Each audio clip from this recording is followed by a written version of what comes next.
everybody. My name is Leslie Pyle, and I am the founder of HireMyMom.com. Today, I'm excited to have Casey Peeler with me. She is an author and also an accountability partner for authors who want to write books. So, Casey, thank you so much for joining me today. Thanks so much for having me. Yeah, so tell us, how did you get started in this role? You've written books yourself, right? Yeah. So I have written a total of 10 titles since 2013. I do self publish. And I actually started that journey as a book blogger. I would review, and then over time, that desire to write a book just changed. Mhm. And I was lucky to already kind of be in a market that I had relationships with other authors that had done things similar to that. And so they helped me Right. along with that process. Um, and then the funniest part I will tell you about that is, as a young reader and even into like my adulthood, I was not a avid reader. Um, and so a lot of my stories are geared towards people that were just like me, that Mhm. didn't necessarily have that love for reading until they find that one book that changes their life. Right. Yeah, and I saw a little bit about that in your bio. It was when you were in high school, right? Mhm. I can only honestly remember reading one book from start to finish, and that was Zora Neale Hurston's Their Eyes Were Watching God. Okay. Um, and I know that the reason that book is the book is because of the setting, where it took place, all those types of things. And that's kind Right. of the Southern aspect of it, is how I write as well. So Mhm. it filtered into that. Right. That's awesome. I love that. Yeah, I didn't grow up loving to read either, and my kids don't either. And I was like, I wish I could get them to be a lover of reading because it is such a lifelong skill of learning and growing. I love to read now. It's just a matter of finding the time most of the time. Okay, so tell us, why is writing such a great job for moms? Well, it's something that you can do at any given time. And there's so many topics. Like, I write fiction, but I've also written some nonfiction type things as well for other blogs and things of that sort. But it's a way that you can use your skills of a hobby you like, of an area you like, and you can write about that topic. And there are so many people that will pay you for that, Mhm. whether it's copywriting in general, Yes. or it could be even the fact that, I said I started off as a book blogger. Mhm. Well, I didn't necessarily get paid per se when I first did it, but again, I did. I didn't pay for a book. Those books came to my house. So it Right. kind of twofold on that side. Right. And you discovered something that you enjoyed and were good at, and it enabled you to then learn the industry, so to speak, and be able to be paid for what you're doing now. So it was like an investment of your time up front. Yes. Yeah. Okay, so how do you start the writing process? I think that's where a lot of people get bogged down because I've even toyed with the idea if I wanted to write, and I'm like, I don't even know where to begin. So, what do you say to those people? I actually created a little checklist with that. But one of the biggest things is just sitting down and to start typing. Like, Mm, you can do that. You'll be amazed at what will happen. The other thing is I am one that I am not, I outline. Everybody has their own process of how they write, but I right. will sit down and just literally just dump everything out on a sheet of paper, try to map it out, and then Hmm. go from that point on. But I will say, just that whole writing process in itself is, you have to find what works for you. Hmm. I'm a firm believer in you writing a little bit every day, or having a word count goal that you say, Yes. I'm going to write this many words a day. Because Hmm. if you know, most fiction books are between 50 and 80,000 words. Well, if you know that, and us Hmm. all as busy moms know, we don't have every day. Our days are so chaotic, they change. You don't ever know what's going to happen. That's Um, right. that if you could say, on 3 days a week at this time, I'm going to sit down and write for 30 minutes. If it's 30 minutes, that's 30 minutes that you use to try to better that skill for yourself. Yes. And I am such a big believer. It took me a while to grasp this concept, but it's kind of like batching. If you will set aside and actually put it on your calendar that on Monday, Tuesday, and Thursdays from 1 p.m. to 2:30, I'm going to work on my book, and you block that time out, then you've just set a goal without even knowing you've set a goal. And you've blocked out that time. So, let's turn off all social media, let's turn off the phone, let's turn out off everything. If you're typing on a computer, just your Word document and go for it. Or if you like to write by hand, just go somewhere where you're not going to be distracted. I know for me, that's how it works best. Yeah. And one other thing I'll say is we all, as moms, probably have kids that are doing different activities. Hmm. And so for me, the reason I was able, I think, to turn out the amount of books in a short period of time is when my daughter would be at dance for 3 hours a day, I would go to the coffee shop down the street, put my earbuds in, and just keep on trucking. And Hmm. people did, they said, "How do you do that with everything going on?" And I thought to myself, that's my downtime that I can spend better in myself while she's doing Hmm. something that she loves too. So I Right. some of it's perspective of, you could take your laptop and sit in the car Hmm. and be good with that. The other Right. thing too is just I think it just left me. Um don't you love when that happens? Oh, it does to me all the time. It's like it jumped out of my head just right then. I come back to me in a second. Yeah. But I think, just maximizing your time, because I have my daughter's in volleyball and she has 2-hour practices, and I can't focus in the gym, but there's a coffee shop or just sitting in your car or sitting in the lobby or whatever it might be. If you want to stay there, you can. If you want to go back home or whatever it might be, but that's a 2-hour chunk that you might not consider work time, but you could create it to be work time. And I do remember what it was. When you were Good. I talking was hoping so. about word, I was like, oh, it came back to me. Um, a lot of people stress about like, how do you write a book? What do you write it in?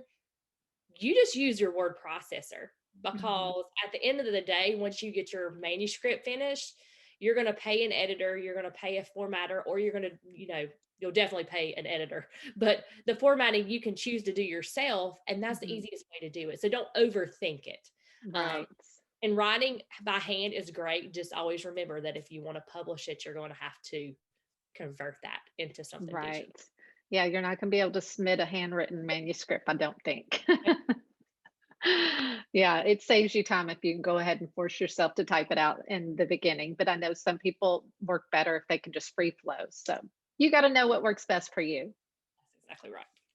Okay, so why is writing accountability necessary?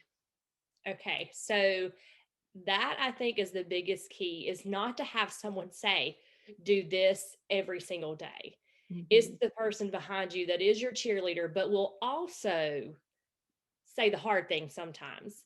We Right. all know that things come up, and that there are going to be days that don't go according to plan.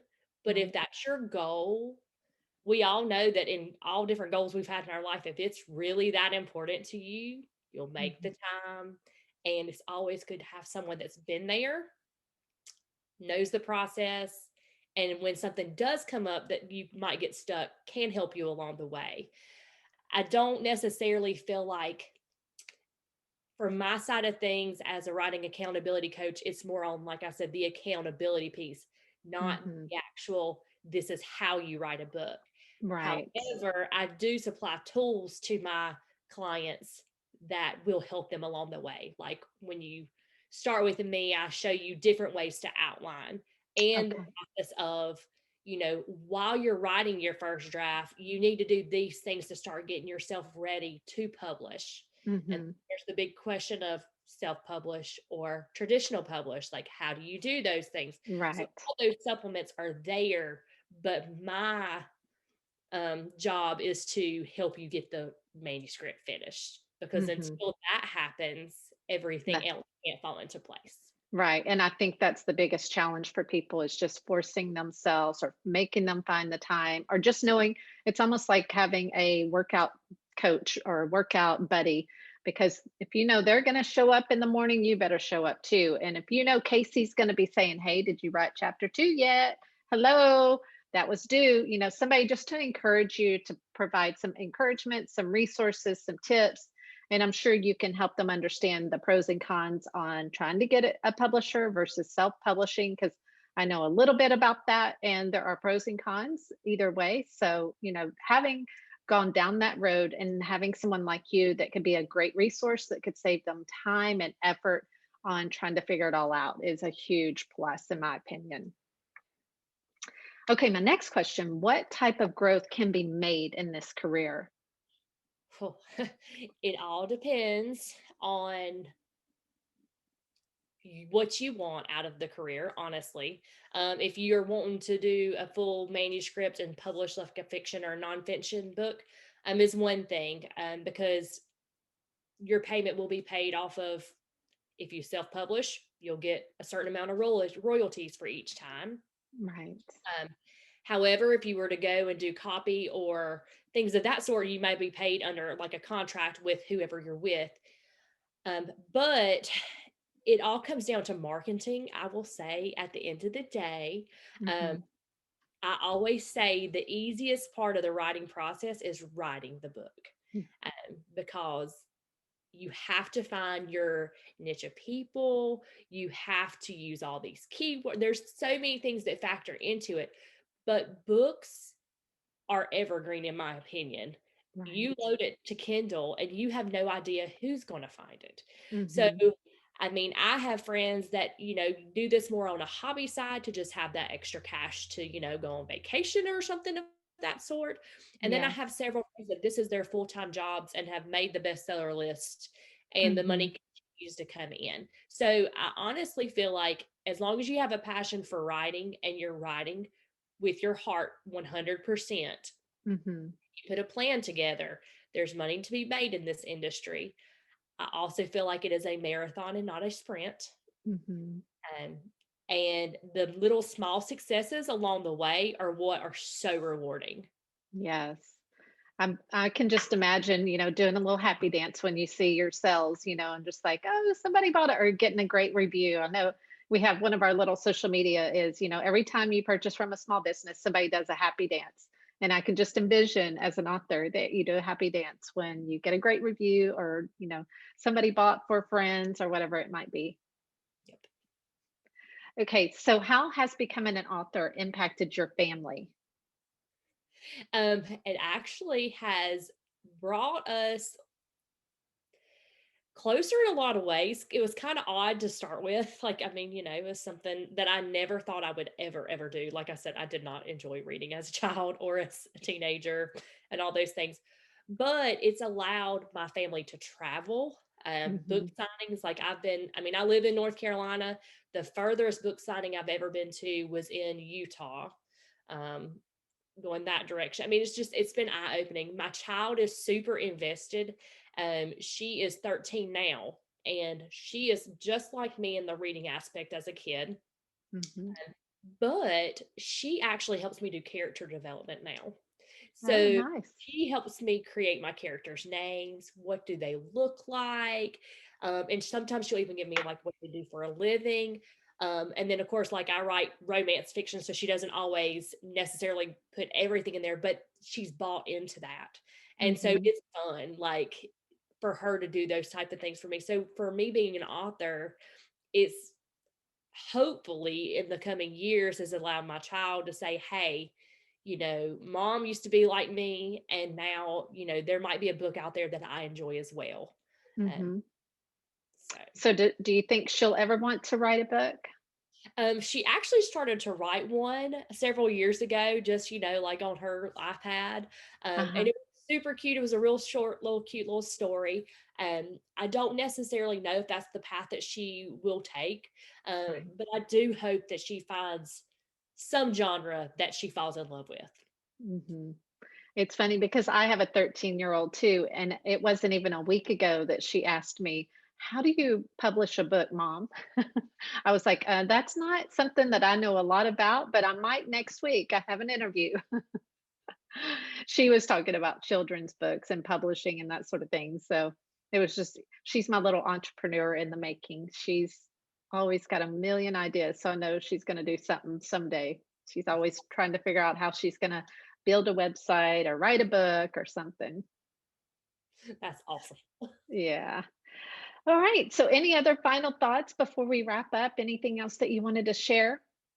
I will share that I that in today's world in writing, it is the easiest to publish. Mm, um, with self-publishing, and there used to be a really bad stigma on that, but I think that comes down to having a good quality manuscript, a good cover, doing yeah. all the things that require like any good publisher would do to publish a book.